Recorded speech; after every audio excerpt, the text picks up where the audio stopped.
c'est Charlie. Je suis coach à l'école de parcours depuis 2 ans maintenant. J'ai une formation sportive, j'ai un BPGEPS APT qui me permet aujourd'hui de vivre dans le parcours. C'est avant tout une passion.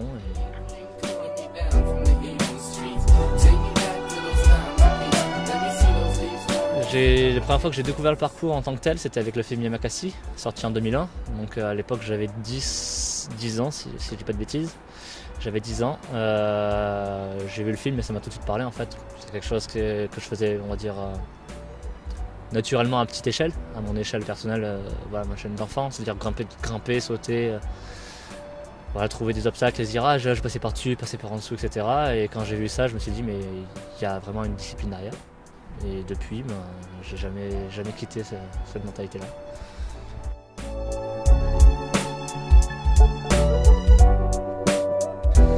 Avant tout, pour moi, c'est une passion. C'est comme je dis, ça fait depuis que j'ai 10 ans que je baigne un peu là-dedans, sans forcément pratiquer à fond tout le temps. J'ai eu des périodes on va dire un peu de baisse, mais ça n'empêche pas que c'est une mentalité qui prend le dessus sur la vie de tous les jours. C'est-à-dire qu'on ne voit pas forcément une barrière ou des escaliers, des choses qui peuvent paraître banales.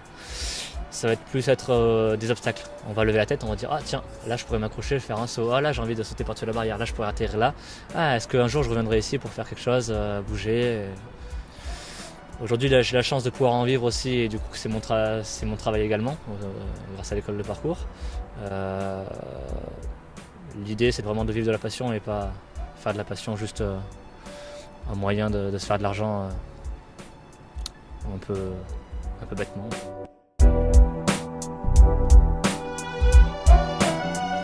Le parcours, c'est pas juste franchir des obstacles physiques. Comme je disais, c'est une mentalité. Et dans la vie de tous les jours, ça nous permet de franchir les obstacles, qu'ils soient physiques, mais aussi moraux ou mentaux.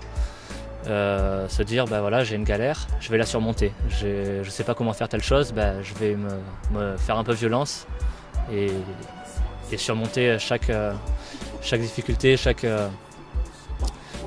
épreuve de la vie en fait. Donc en termes du parcours, comme on le voit dans la rue, les gens ils vont monter un mur, sauter par-dessus un mur et par-dessus une barrière. Et dans la vie, on avance tout le temps comme ça et on surmonte les obstacles.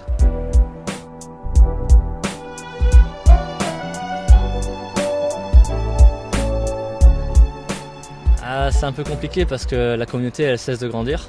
C'est en totale expansion depuis, surtout depuis l'ère internet, on va dire YouTube et compagnie a bien fait grossir la chose.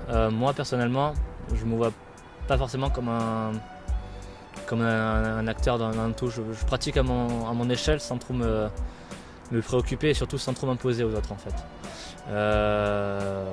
Bon d'accord, je suis très, on va dire, très consommateur on va dire, de vidéos et de culture un peu liées au parcours.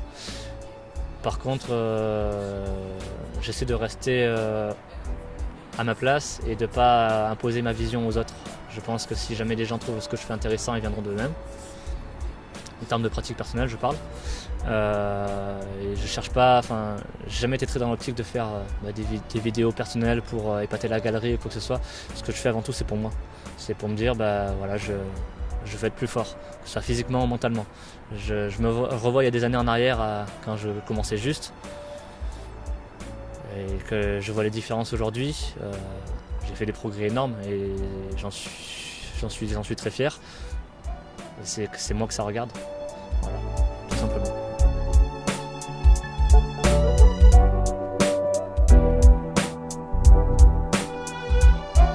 C'est une bonne question. Artiste, c'est vrai que ça a souvent fait débat. Est-ce que le parcours c'est un sport? Est-ce que c'est un art? Est-ce que c'est autre chose? Je dirais que c'est un petit peu un tout, mais en tout cas je le prendrais jamais mal si on me disait que j'étais un artiste, parce que j'essaie de créer des choses avec mes mouvements. Comment dire? Il y a le côté efficace, certes, on peut se dire voilà, s'entraîner de façon un peu plus militaire en disant je vais être plus fort et si jamais je suis en galère, que je dois passer un obstacle, je vais arriver à le franchir plus facilement, plus rapidement, de façon efficace et efficiente. Mais des fois on s'entraîne aussi pour le plaisir personnel et pour le plaisir de créer, c'est-à-dire là je vais passer sur le muret, peut-être que je vais pas aller d'un point à un point B directement, je vais faire des zigzags mais je vais le faire de façon fluide, de façon esthétique. Je vais rajouter un mouvement qui n'est pas forcément très utile, mais qui me plaît. Peut-être une acrobatie ou un mouvement qui n'a rien à voir, mais parce qu'il me plaît, que j'ai envie de le faire et que le tout rend quelque chose de bien pour peut-être le spectateur, mais surtout pour moi et la sensation que j'ai quand je bouge. Et ça, je pense que c'est super important, et donc le terme artiste n'est pas forcément mal choisi.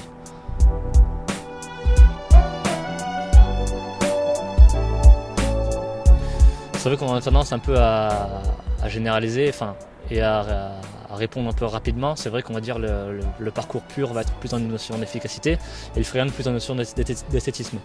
Mais ça n'empêche pas que je pense que tout est lié et que le parcours, il y a une notion aussi de... moi, ce qui m'intéresse beaucoup, c'est la notion de contrôle de son corps et de contrôle de soi. Et qu'on retrouve aussi beaucoup dans les arts martiaux d'ailleurs. Et du coup, je pense que savoir se gérer, même si c'est pas forcément dans un but efficace, mais avec une rotation, avec un passement qui peut être moins efficace, mais un peu plus improbable, je pense que c'est tout aussi important pour un pratiquant de parcours pur. Parce que ça veut dire, en toutes circonstances, je suis capable de gérer mon corps, de gérer et de faire face à n'importe quelle situation.